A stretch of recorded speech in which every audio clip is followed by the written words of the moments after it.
अत्यंत आनंद का विषय है हम सब के लिए।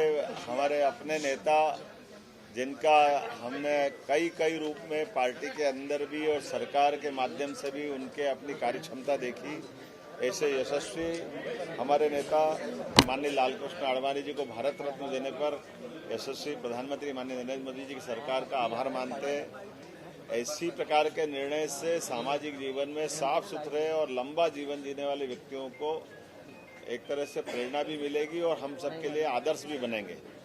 खास करके उनके जीवन के विविध पड़ावों को हम जानते हैं। माननीय आडवाणी जी एक पत्रकार के रूप में भी उनने अपनी लंबी यात्रा निभाई है। तत्पश्चात राजनीतिक दल के कार्यकर्ता होने के नाते प्रतिपक्ष में भी और आपातकाल के दरमियान भी वो संघर्ष के इस लोकतंत्र के सेनानी रहे हैं। मुझे इस बात की प्रसन्नता है कि भगवान राम के एक बड़े अभियान को लेकर के भी जिस प्रकार से उनने हमारी जनभावनाओं का नेतृत्व किया था, ये आडवाणी जी का ही मार्गदर्शन है जिसके आधार पर पूरा देश उनके पीछे खड़ा हुआ।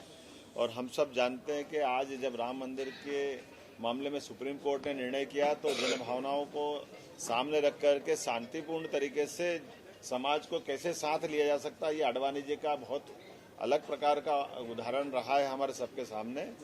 मैं अपनी ओर से उनके यशस्वी भावी जीवन की भी और कामना करता हूं और उम्मीद करता हूं कि उनका मार्गदर्शन हमको मिलता रहेगा। गृह मंत्री के नाते से भी उन्होंने बहुत बड़ी भूमिका हमारे सबके सामने निभाई थी। मैं एक बार फिर भारत रत्न देने पर अपनी ओर से मध्य प्रदेश सरकार की ओर से उनको बधाई देना चाहता हूं।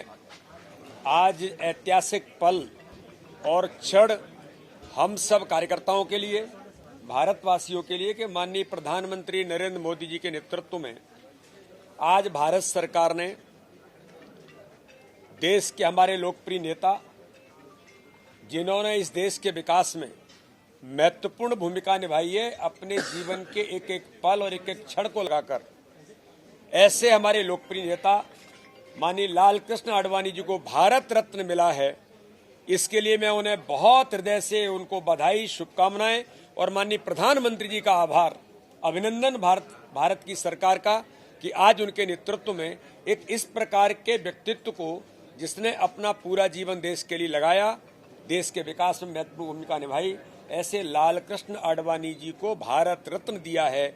इसके लिए बहुत बहुत उनका अभिनंदन और माननीय प्रधानमंत्री जी का धन्यवाद। मित्रों, श्रद्धेय आडवाणी जी एक व्यक्ति नहीं, संस्था है।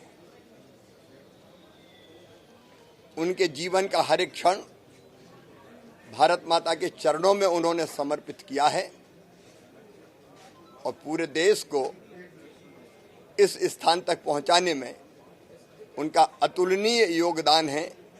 सारा देश गदगद और प्रसन्न है कि आज उन्हें भारत रत्न से सम्मानित किया जा रहा है।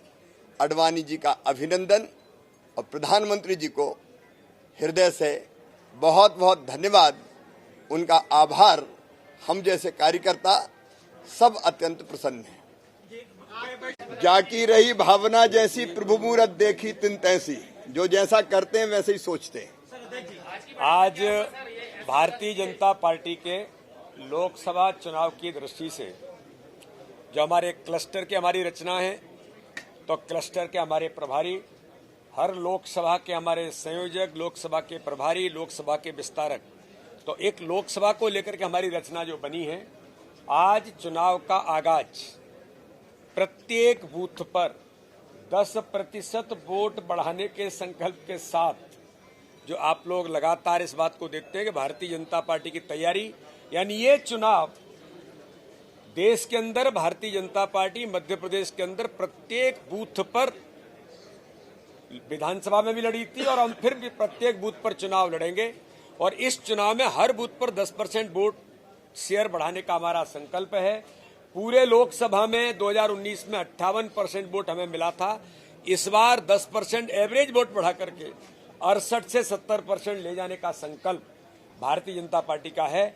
हमारी सरकार माननीय प्रधानमंत्री मोदी जी के नेतृत्व में मध्य प्रदेश के अंदर आज हमारे मुख्यमंत्री माननीय मोहन यादव जी के नेतृत्व में जो काम लगातार हम गरीब कल्याण की योजनाओं के साथ मैदान में उतरे, तो उन हितग्राहियों के साथ जो हमारी ताकत है, संगठन तंत्र के साथ, और माननीय प्रधानमंत्री मोदी जी के नेतृत्व में 29 की 29 सीटें जीतने का हमारा संकल्प है। और यही रणनीतिक तैयारी आज की बैठकों में भारतीय जनता पार्टी के हमारे सभी कार्यकर्ताओं ने की है। हमारे राष्ट्रीय संगठन महामंत्री आदरणीय BL संतोष जी आज हमें मार्गदर्शन करने के लिए आज यहाँ पर विशेष तौर पर उपस्थित हैं।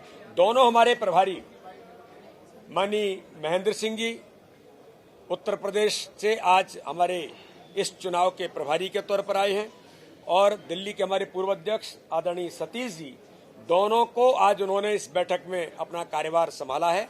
दोनों को बहुत शुभकामनाएं, और उनके साथ मिलकर के मध्य प्रदेश में हम पुनः फिर इतिहास बनाएंगे।